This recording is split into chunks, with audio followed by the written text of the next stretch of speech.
영국의 에딘버러는 과거 기독교 박해의 중심지였습니다. 특히 영국 여왕 메리가 심하게, 아주 잔혹하게 그리스도인들을 핍박했습니다. 메리는 그리스도인을 가두는 감옥을 만들었습니다. 그런데 담 높이는 1m 45, 높아요, 낮아요? 낮아요. 보통 감옥은 담이 막 8m, 9m, 10m 못 도망가게 하는데 메리 여왕은 1m 45, 초등학교 아이 키 정도 되게 그렇게 낮게 지었습니다. 그리고 감옥에 지붕은 없습니다. 아주 탈옥하기에 적격입니다. 그 감옥을 지은 다음에 여왕 메리가 이렇게 말했습니다. 너희들 기독교 신앙을 지키려면 그 안에서 죽어라. 그러나 마음이 바뀌면 언제든지 담을 넘어라. 이렇게 말했습니다. 메리 여왕은 크리스찬을 그렇게 유혹한 것입니다. 예수를 버리라고, 믿음을 버리라고 유혹을 했습니다.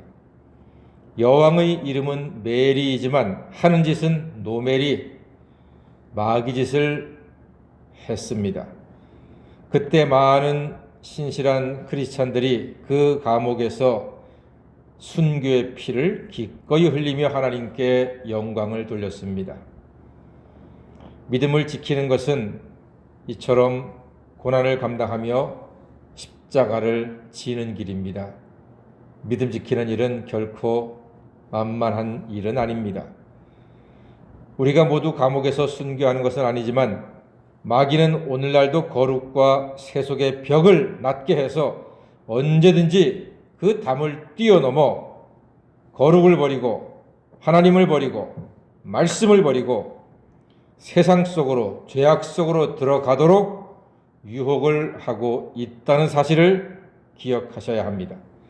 놀라운 일은 많은 그리스도인이 순교로 믿음을 지켰던 에딘버러는 1910년 세계 최초의 국제 선교 대회가 개최가 되었습니다.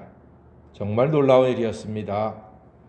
이 선교 대회에서 수많은 크리스찬이 선교사로 헌신하여 복음을 전파하는 놀라운 역사가 일어나게 되었습니다.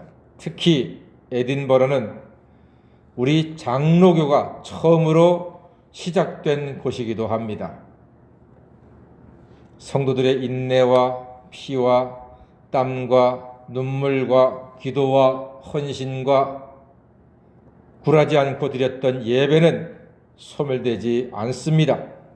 하나님의 때에 반드시 귀한 열매를 맺게 됩니다. 우리가 드리는 믿음의 기도도 언젠가는 반드시 좋은 열매를 맺게 될 줄로 믿습니다.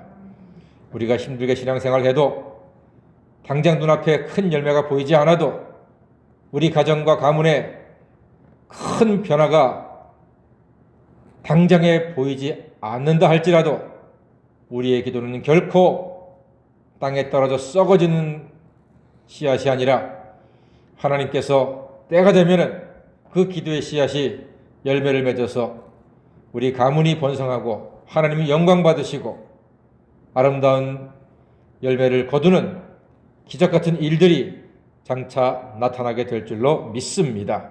그러한 믿음을 가지고 기도하는 것입니다.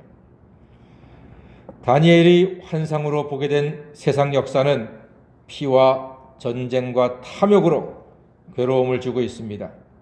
이때에 많은 크리스찬도 핍박을 받게 됩니다. 오늘 다니엘 11장 33절 말씀 한번 읽어볼까요? 시작. 백성 중에 지혜로운 자들이 많은 사람을 가르칠 것이나 그들이 칼날과 불꽃과 사로잡힘과 약탈을 당하여 여러 날 동안 몰락하리라 했습니다. 그렇습니다. 지혜로운 자들이 큰 핍박을 받는다 했습니다. 하나님 믿는 자들, 말씀에 순종하는 자들이 큰 핍박을 받는다는 뜻입니다. 그러나 그것은 영원한 몰락은 아닙니다. 35절을 볼까요? 시작. 또 그들 중 지혜로운 자 몇 사람이 몰락하여 무리 중에서 연단을 받아 정결하게 되며 휘게 되어 마지막 때까지 이르게 하리니 이는 아직 정한 기한이 남았음이라. 아멘. 몇 사람은요, 연단을 받아서 정결하게 되어서 마지막 때까지 이르게 된다는 것입니다. 세상의 고난은 잠시 동안 있을 뿐입니다. 그러나 참 믿음, 참 지혜로 살아가는 신앙의 사람들, 하나님의 자녀들은 그 연단 가운데 정결하게 되어서 마지막 때까지 이르게 되어 승리의 나팔을 불고 개선가를 부르게 된다는 뜻입니다. 세상의 고난은 잠시 동안일 뿐입니다.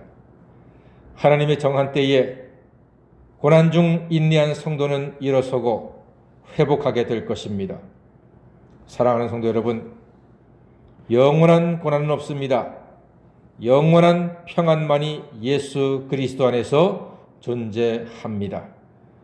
영원한 아픔은 없습니다. 영원한 기쁨만이 주의 말씀 안에 있습니다. 영원한 패배는 없습니다. 영원한 승리만이 부활 예수 안에 있습니다. 그러므로 예수 이름으로 최후의 승리에 동참하는, 승리하는 하나님 자녀가 다 되시기를 주님의 이름으로 간절히 축원합니다. 아멘. 기도하겠습니다.